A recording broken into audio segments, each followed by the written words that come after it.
네, 우리 시간 사도신경 하심으로 우리의 신앙을 고백하도록 하겠습니다.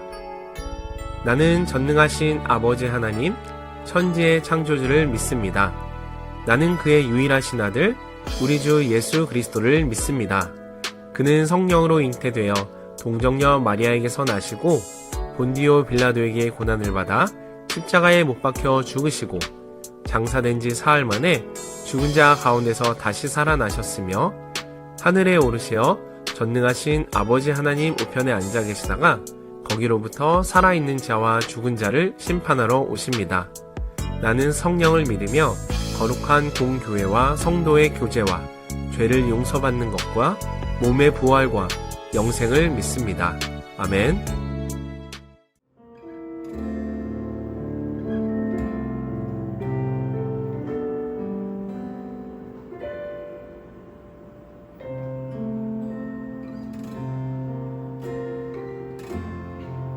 주님과 함께하는 이 고요한 시간, 주님의 보좌 앞에 내 마음을 쏟네. 모든 것 아시는 주님께 감출 것 없네. 내 맘과 정성 다해 주 바라나이다. 주님과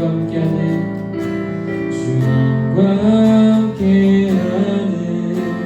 이 고요한 시간, 주님의 보좌 앞에 내 마음을 쏟네.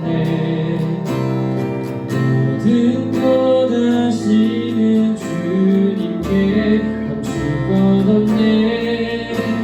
내 맘과 정성 다해 주 바라나이다. 온 맘 다해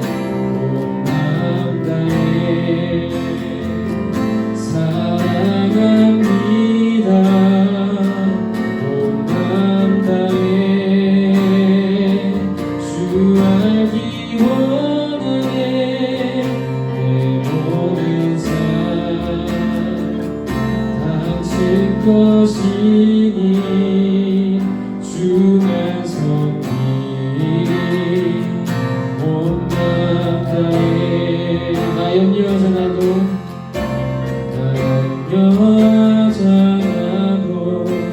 있을 것 아시네. 나 오직 주의 얼굴 구하게 하소서. 나 이해할 수 없을 때라도 감사하며 날마다 순종하며 주 따르오리라. 온 맘 다해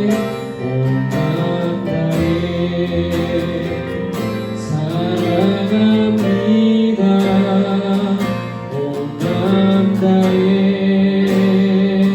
주 알기 원하네. 내 모든 삶 당신 것이니 주만 섬기리. 온 맘 다해 사랑합니다. 온 맘 다해 사랑합니다.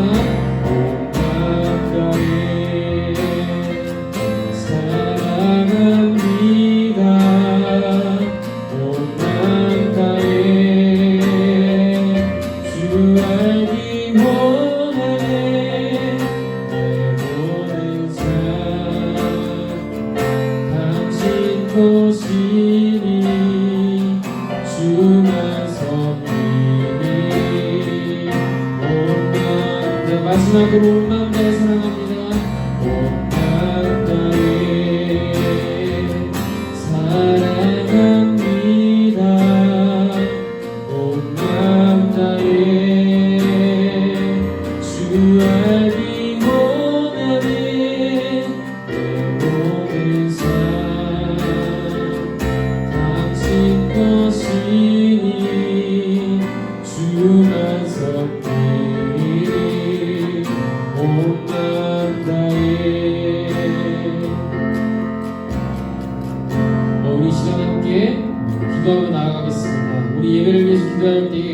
주님, 우리가 이 예배를 통하여서 온전히 주님께서 주신 그 은혜와 그 사랑과 그 진리의 말씀을 우리가 깨닫게 하여 달라고 이 시간 함께 예배를 위해서 함께 기도하겠습니다. 주님, 우리 예배를 통하여서 주님을 만나길 소망합니다. 주님, 예배를 통하여서 주님께 나아가길 소망합니다. 주님께서 우리와 함께 하시고 이 예배를 인도하여 주시옵소서.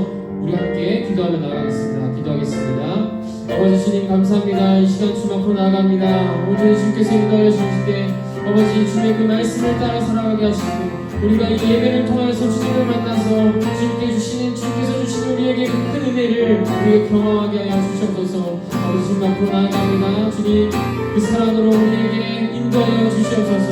주님 나아갑니다.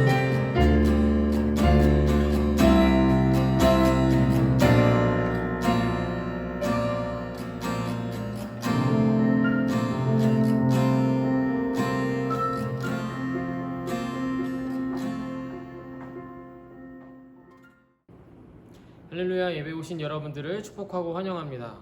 오늘 말씀을 통해서 우리 함께 은혜 나누길 소망하는데요.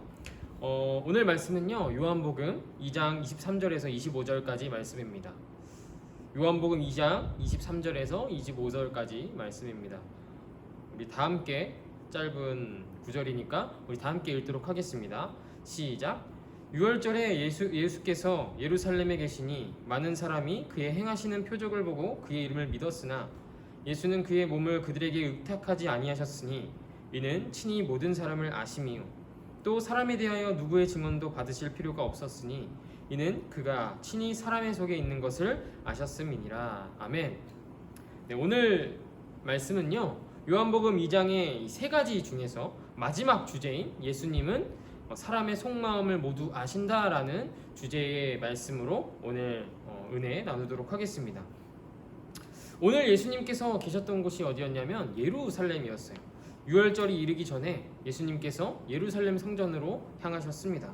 그곳에서 예수님께서 보셨던 그 성전의 모습은 아주 더럽고 거룩하지 않았던 모습이었습니다. 어떤 모습이었냐면 상인들이 그 제사에 필요한 제물들, 그 짐승들을 그곳에서 팔고 있었습니다. 그리고 또 그 돈을 바꿔주는 환전상들이 그곳을 차지하고 있었습니다. 거룩하지 못하고 더러웠던 성전을 모두 엎으시고 그곳에 있었던 종교 지도자들에게 말씀을 전하십니다.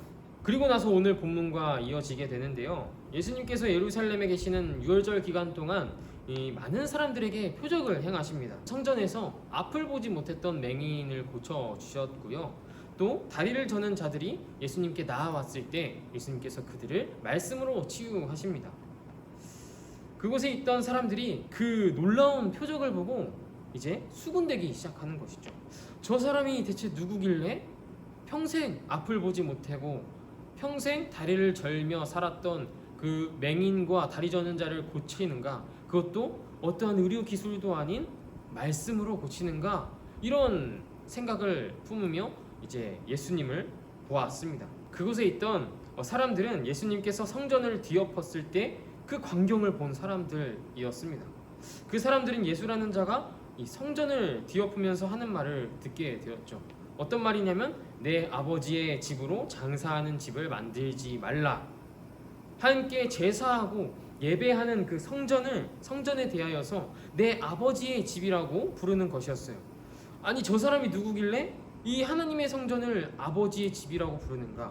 그러고 나서 예수님의 표적을 경험하게 되었습니다. 이 표적을 경험하고 나서 그 사람들은 이 사람이 하나님의 아들이구나 라고 생각을 했습니다. 그 표적을 목격하고 나서 이제 경험한 그곳의 사람들이 예수님이 하나님의 아들임을 믿기 시작한 것이에요. 자, 이전의 말씀을 함께 다시 한번 돌아가 보면 예수님께서 성전에 있던 상인들의 상을 엎으시고 양과 소와 비둘기를 쫓아내셨던 그 때에 종교 지도자들이 예수님께 나와서 어떤 말을 하냐면, 내가 누군데 감히 이런 짓을 벌이는 거냐? 네가 선지자라도 되는 거냐? 하나님께서 보내신 사람이라면 우리들에게 표적을 보여봐! 라고 말했을 때 예수님은 그들에게 이렇게 말씀하셨습니다. 이 성전을 허물어라. 내가 사흘 만에 이 성전을 다시 세우겠다라고 말씀하십니다. 예수님께서 하신 말씀에 그들은 어떻게 반응하였죠?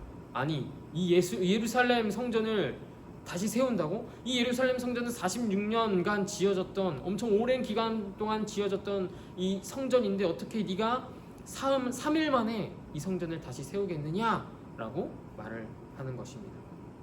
그곳에 있던 사람들 역시 종교자들이 하는 말에 공감하면서 예수님을 비웃었을 것입니다. 예수님과 함께 있던 제자들 역시도 그 말을 믿지도 못했을 거예요. 왜냐하면 후에 예수님께서 죽으시고 부활하신 뒤에야 그 말씀을 생각하고 믿게 되었다고 성경은 말하고 있기 때문에 그때 당시 예수님의 말이 무슨 말인지, 어떤 뜻을 담고 있는 것인지 몰랐을 것입니다. 근데 오늘 말씀에 와서 어떻게 예수님을 믿게 됩니까? 표적을 보고 기적을 경험하고 또 눈으로 직접 보고 경험하니까 예수님을 믿기 시작한 것입니다. 이들이 예수님을 믿었던 그 믿음이 과연 참된 믿음일까요? 그들이 보고 믿었던 그 믿음이 참된 믿음일까요? 24절 말씀을 보면요, 그들의 믿음은 부적절했다는 것을 말씀해 줍니다. 예수님은 그들의 믿음에 대해서 이렇게 말씀합니다. 24절 말씀을 보면 예수는 그의 몸을 그들에게 의탁하지 아니하셨으니 이는 친히 모든 사람을 아심이요. 예수님은 그곳에 있던 처음에는 믿지 못했지만 지금은 믿는, 표적을 보고 믿는 수많은 사람들에게 자신의 몸을 의탁하지 않으셨다라고 말씀합니다. 그의 몸을 그들에게 의탁하지 않으셨다라는 이 말씀을 쉽게 의역해서 말하면요, 예수님께서는 그들을 믿지 않으셨다라고 말하는 거예요. 23절, 24절을 이어서 말하면 더 쉽게 이해가 됩니다. 그들이 예수님이 행하시는 표적을 보고 예수님을 믿었지만 예수님은 그들을 믿지 않으셨다, 이렇게 해석이 가능합니다. 그렇다면 예수님은 자신을 믿은 사람들에게 그 몸을 의탁하시지 않았던 그 이유는 무엇일까요? 예수님은 그들의 속마음을 모두 알고 계셨습니다. 예수님께서는 많은 사람들이 예수님 자신을 왜 믿고 따르는지를 알고 계셨던 거예요. 그것은 곧 그들이 예수님께서 행하신 표적을 보고 믿었기 때문입니다. 그러나 예수님은 그들의 이러한 믿음이 온전치 못한다는 것을 알고 계셨어요. 그들은 예수님께서 표적과 기사를 행하시는 것을 보아야만 그분을 믿었고, 그렇지 아니할 때에는 도무지 믿지 않았습니다. 기적을 보지 못하면 믿지를 못하는 거죠. 지금을 살아가고 있는 우리도 그런 모습을 보입니다. 수련회에서 예수님을 경험하고 믿는다고 이제 고백하지만 며칠만 지나면 다시 믿지 못하고 의심하고 있는 나 자신을 보게 됩니다. 하나님이 살아계시나? 존재하시나? 예수님이 진짜 살아계신 게 맞는 건가? 살아계신다면, 존재하신다면 사랑하는 나를 위해서 내가 원하는 거, 내가 구하는 거 들어주시지 않지 않나? 하면서 의심과 증오와 분노를 보이게 됩니다. 예수님이 보여주시기만 한다면 믿을 텐데, 다시는 의심하지 않을 텐데 라는 생각으로 신앙생활을 하는 사람들이 너무나도 많죠. 그러나 예수님께서는 이에 대하여 우리들에게 이렇게 말씀하십니다. 믿음 없던 도마에게 하신 말씀처럼 너는 나를 본고로 믿느냐? 보지 못하고 믿는 자들은 더욱 복되도다. 이것이 참된 신앙이자 복된 신앙입니다. 그러므로 히브리 기자도 이렇게 말하고 있습니다. 믿음은 바라는 것들의 실상이요 보지 못하는 것들의 증거다, 이렇게 말씀하죠. 오늘날 우리는 현재를 살아갈 때에 이러한 신앙의 원리를 깨달아야 합니다. 눈에 보이는 증거들 그리고 기적들을 내가 경험하지 못하는 한 그분을 믿지 못하겠다는 그 잘못된 모습들, 잘못된 신앙들, 그런 것들을 가진 나에게 몸을 의탁하지 않으신다는 예수님의 그 말씀을 우리가 깨달아야 합니다. 이미 하나님께서는 성경을 통해서 우리에게 보여주셨습니다. 자신에 대한 분명한 지식을 우리에게 드러내 주셨어요. 그러므로 우리는 보지 않고도 예수님을 믿으며 그 말씀을 품으며 가지고 살아가는 신앙인이 되어야 하는 것입니다. 말씀이 우리 삶에 없다면 우리는 표적을 보고 믿은 그곳의 사람들, 그들의 마음과 같을 것입니다. 하지만 말씀이 우리의 삶에 있다면 우리는 보지 않고도 예수님을 믿을 수 있는 참된 신앙인이 될 수 있을 것입니다. 그리고 우리에게 복을 더하여 주실 것이죠. 여러분, 표적과 기사를 보지 않고도 예수 그리스도 그 주님만을 믿는 우리 가나안교회 고등부가 되기를 예수님 이름으로 간절히 소망하고 축복합니다. 기도하겠습니다. 하나님 감사합니다. 오늘 말씀을 통하여서 우리에게 주신 그 은혜를 우리 함께 나아갑니다. 주님의 그 말씀을 따라 살아가겠습니다. 주님, 우리가 보지 않고도 주님을 믿게 하시고 또 그 보지 않고 믿는 그 신앙으로 주님께로 나아갈 수 있도록 인도하여 주시옵소서. 주님, 우리가 온전히 주님을 믿으며 나아갈 때에 주님께서 우리에게 큰 복을 더하여 주실 줄 믿습니다. 또한 우리가 그것을 믿을 때에 주님께서 우리의 마음을 아시고 우리의 모든 생각과 모든 것들을 아시는 주님께서 우리에게 큰 은혜를 더하여 주실 줄 믿습니다. 주님께서 우리와 함께하여 주시고 인도하여 주실 줄 믿으며 이 모든 말씀 예수 그리스도 이름으로 감사하며 기도드렸습니다. 아멘.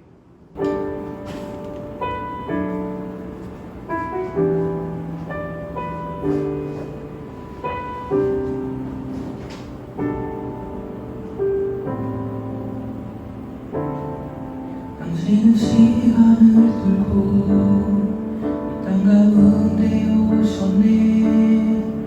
우리 없는 하늘 원치 않아 우리 삶에 오셨네. 자신의 편안 버리고 우리에게 평안 주셨네. 가장 낮은 자의 모습으로 우리 삶에 오셨네.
고등부 예배에 참석한 너희들 환영해.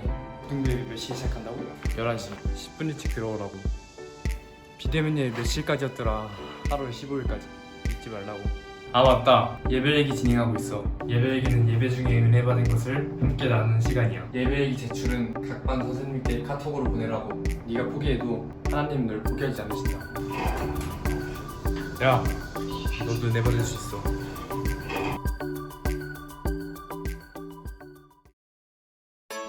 네, 우리 이 시간 주님께서 가르쳐 주신 기도로 오늘의 어린이 영상 예배를 모두 마치도록 하겠습니다. 함께 화면을 보며 기도하도록 하겠습니다. 하늘에 계신 우리 아버지, 아버지의 이름을 거룩하게 하시며 아버지의 나라가 오게 하시며 아버지의 뜻이 하늘에서와 같이 땅에서도 이루어지게 하소서. 오늘 우리에게 일용할 양식을 주시고 우리가 우리에게 잘못한 사람을 용서하여 준 것 같이 우리 죄를 용서하여 주시고 우리를 시험에 빠지지 않게 하시고 악에서 구하소서. 나라와 권능과 영광이 영원히 아버지의 것입니다. 아멘.